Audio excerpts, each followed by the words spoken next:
Maayong hapon mga binati og minahal kong matalumnon. Good news. Adun na tay bagong project nga tourism building.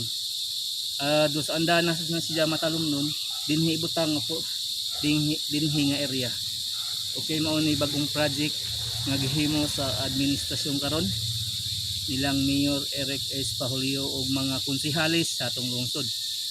Ato gayon silang suportahan para magpadayon ang mga programa nga gihimo alang sa katawhan o sa mga turista nga diri sa atong lungsod.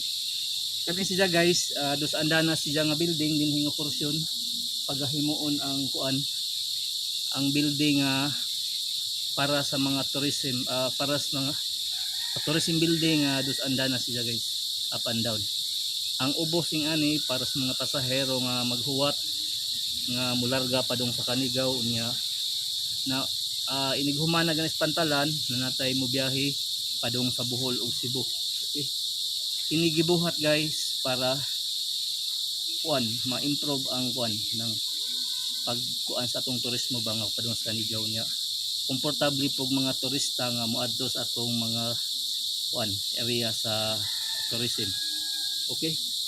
Hangyo na ako ng matalumnon ato gayong suportahan ang administrasyong kanunay headed by to our beloved Mayor Eric S. Pahulio ug mga kauban, mga konsehal